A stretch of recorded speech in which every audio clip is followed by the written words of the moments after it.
నమస్తే. I news Telangana Lok Sabha ఎన్నికల సందర్భంగా ప్రతి నియోజకవర్గం తిరుగుతూ అక్కడ ప్రజలతో మాట్లాడుతూ పబ్లిక్ డిబేట్స్ నిర్వహిస్తూ ఆ ప్రజా సమస్యలేంటి, అభ్యర్థులు ఏం చెప్తారు, గతంలో తెలంగాణ రాష్ట్రానికి జరిగిందేంటి, తెలంగాణ రాష్ట్రం వచ్చిన తర్వాత ఉన్నటువంటి రాజకీయ పరిస్థితుల నేపథ్యంలో ప్రస్తుతానికి మహబూబ్ నగర్ చేరుకున్నాం. మహబూబ్ నగర్లో పార్లమెంటు ఒక పోటాపోటీ ఉంది. మరి ముఖ్యంగా ఇది ముఖ్యమంత్రి సొంత జిల్లా. గతంలో ఇక్కడ గులాబీ జెండా రెపరెపలాడినటువంటి జిల్లా. At the same time Bharatiya Janata party నుంచి జాతీయ ఉపాధ్యక్షురాలు ఉన్నారు. సో అటు కాంగ్రెస్ పార్టీ, ఇటు బీఆర్ఎస్, బీజేపీ ముగ్గురు కూడా తలపడుతున్నటువంటి పరిస్థితి కనిపిస్తోంది. ఇట్లా నేపథ్యంలో బీఆర్ఎస్ పార్టీ నుంచి లోక్సభ పార్లమెంట్ అభ్యర్థి మన్నె శ్రీనివాసరెడ్డి గారు మనతో పాటు ఉన్నారు. శ్రీనివాసరెడ్డి గారు నమస్తే. సో రాష్ట్రంలో బీఆర్ఎస్ లేదు. మహబూబ్ నగర్ జిల్లాలో గతంలో ఎగిరినటువంటి గులాబీ జెండా ఈసారి పూర్తిగా ప్రజలు వ్యతిరేకించడం జరిగింది. లోక్సభ ఎన్నికల్లో ఏ వ్యూహంతో వెళ్తున్నారు, ఏం చెప్పాలనుకుంటున్నారు? గతంలో 10 సంవత్సరాలు కేసీఆర్ గారి యొక్క పరిపాలన లోపల ఇలా గ్రామ ప్రజలు కానీ వ్యవసాయదారులు కానీ ఈరోజు ఇదే అంతెందుకు ప్రత్యక్షంగా ఈ సాక్షి మహబూబ్నగర్ పట్టణంలో గత 10 సంవత్సరాల క్రితము 14 రోజులకు ఒకపారి నీళ్ళు వస్తుండే. ఈరోజు ఇక్కడ దక్షిణాది నుంచి కృష్ణానది నీళ్లు, అటు ఉత్తరాది నుంచి గోదావరి నీళ్లు తీసుకొచ్చి తెలంగాణ రాష్ట్ర వ్యాప్తంగా మిషన్ భగీరథ పథకంతో ఈరోజు కేసీఆర్ గారు ప్రతి ఇంటికి నల్లా నీళ్ళు అందించిండ్రు.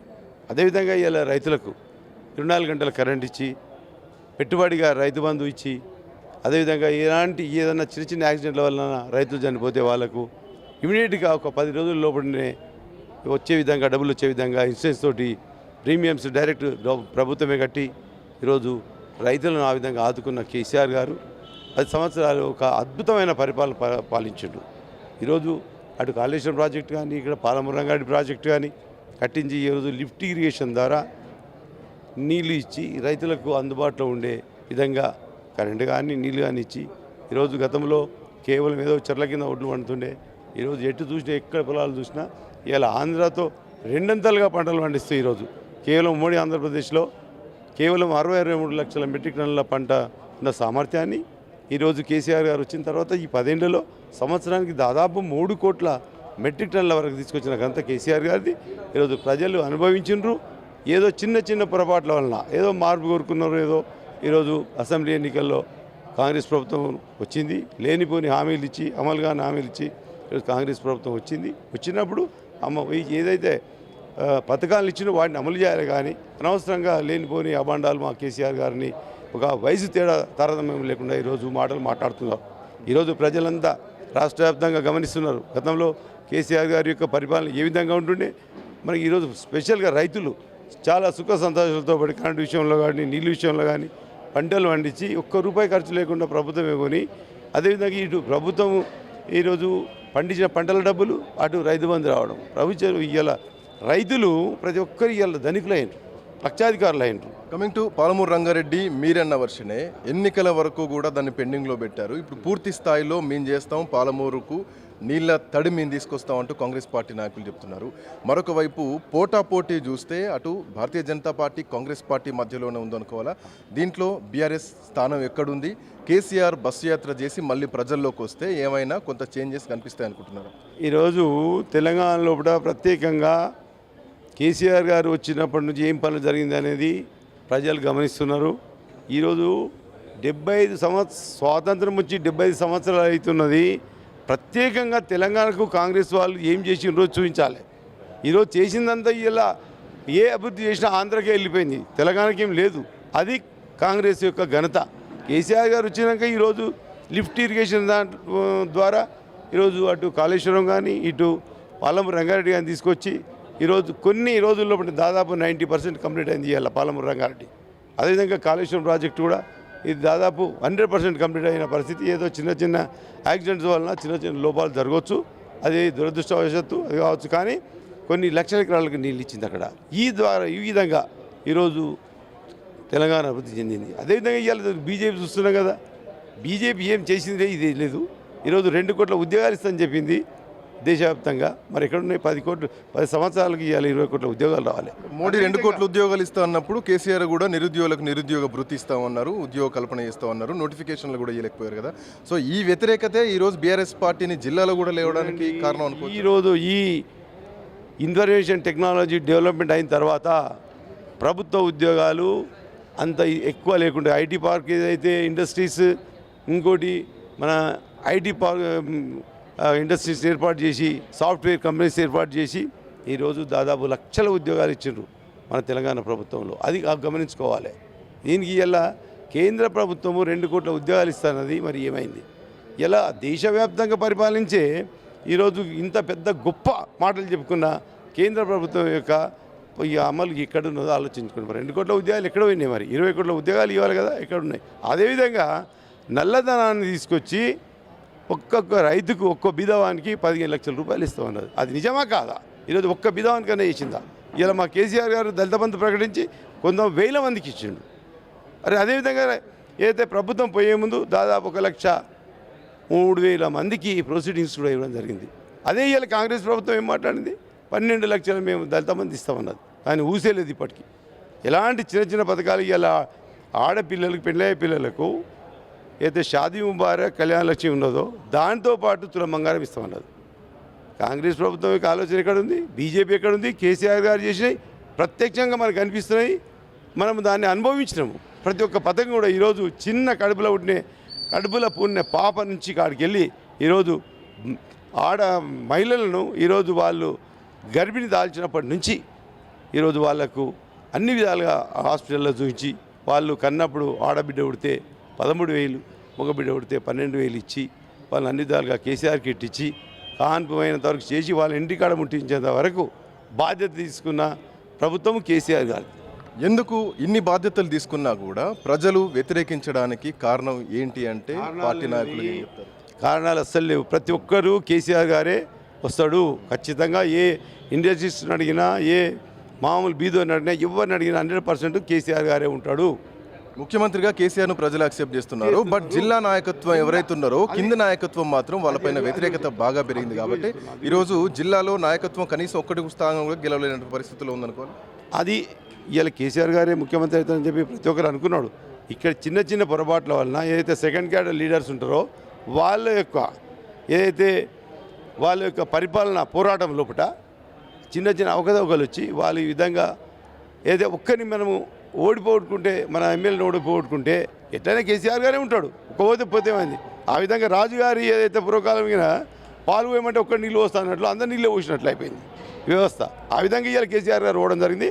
ఖచ్చితంగా ఈ పార్లమెంట్ ఎలక్షన్లో ఖచ్చితంగా మళ్ళీ కేసీఆర్ గారు మతికొస్తున్నాడు. ప్రతి ఒక్క బీదోనికి, ప్రతి ఒక్క రైతుకు ఈరోజు మళ్ళీ కేసీఆర్ గారు కావాలని కోరుకుంటున్నారు. ఖచ్చితంగా ఈ ఎంపీ ఎలక్షన్లో ఖచ్చితంగా కారు గుర్తుకే ఖచ్చితంగా ఓట్లు వేస్తారు.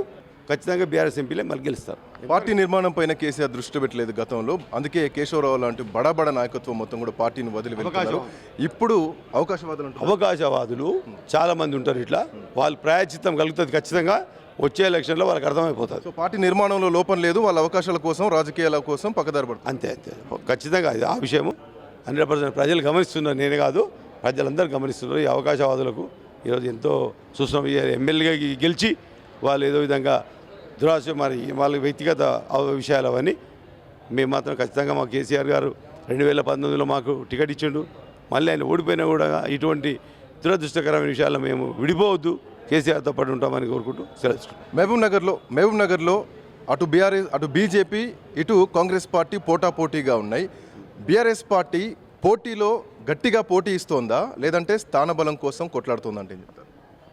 ఈరోజు కేసీఆర్ గారి యొక్క దీవెనలతోటి ఖచ్చితంగా ఈరోజు మహబూబ్నగర్ చాలా అభివృద్ధి చెందింది. చిన్న చిన్న పొరపాట్ల వలన ఈరోజు ఎమ్మెల్యే గారు ఓడిపోవచ్చు, కానీ అభివృద్ధి చాలా జరిగింది. ఎప్పుడు స్వాతంత్రం వచ్చినప్పటి నుంచి కూడా ఇప్పటిదాకా ఎలాంటి అభివృద్ధి జరగలేదు. ఇప్పుడు అయితే కేసీఆర్ ప్రభుత్వంలో శ్రీనివాస్ గౌడ్ చాలా అభివృద్ధి చేసిండు. అందరికీ కళ్ళగట్టినట్టు కనిపిస్తుంది. ఏదో చిన్న చిన్న అసూయల వలన ఈరోజు ఇటువంటి పరిస్థితి వచ్చింది తప్ప వేరే విషయం లేదు.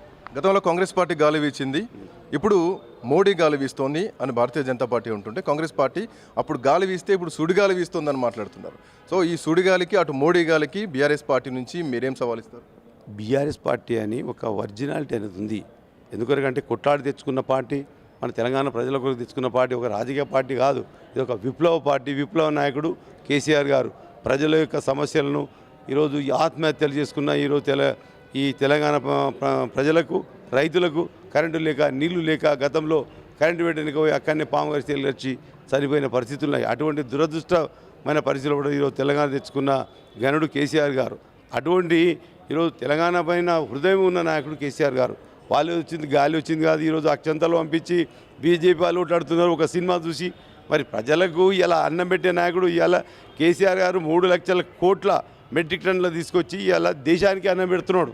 మరి అన్నం పెట్టే నాయకుడు కావాలన్నా, అక్షంతలు పెట్టే నాయకుడు కావాలన్నా ఒక్కసారి ప్రజలు ఆలోచన చేసుకోవాలి.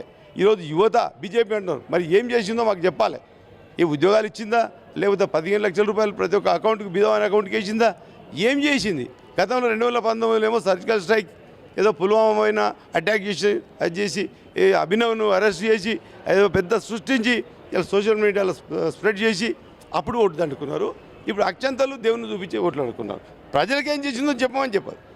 ఇందాక మీరు ఒక మాట అన్నారు, సెకండ్ క్యాడర్తో ఉన్నటువంటి వ్యతిరేకత ఏదైతే ఉందో అదే మమ్మల్ని ఓడగొట్టడానికి కారణమైంది. అందరూ నీళ్లు అందరూ పాలు తీస్తున్నారు, నేను నీళ్ళు వేస్తున్నా కలుస్తా గుర్తుపడతాను. ఇప్పటికీ ఆ వ్యతిరేకత అట్లానే ఉందా ప్రజల్లో? మీరు తిరుగుతున్న క్రమంలో ఏమనుకుంటున్నారు? ఇలా రియలైజ్ అయినరు. వచ్చే ఇంకా రోజుల్లో కూడా ఆకలితో అలమటించే పరిస్థితులు ఉన్నాయి కాంగ్రెస్ ప్రభుత్వంలో. గతంలో ఈరోజు కేసీఆర్ ప్రభుత్వంలో ప్రతి ఒక్కరు సుఖ సంతోషాలతోటి అన్ని విధాలుగా అభివృద్ధి చెంది ఇలా స్పెషల్గా గ్రామాల్లో రైతులు చాలా ఇలా లక్షాధికారులు అయినారు. అదేవిధంగా ఈరోజు చెప్తున్నా కదా, ఖచ్చితంగా బీఆర్ఎస్కు, బీజేపీకి, కాంగ్రెస్కు బీఆర్ఎస్తో పొడి ఎప్పుడు అని వాళ్ళు ఏదో చిన్న పొరపాట్ల వలన ఇవాళ బీఆర్ఎస్ పోయింది. కానీ బీఆర్ఎస్ పరిపాలనకు వాళ్ళది పొందడమే లేదు.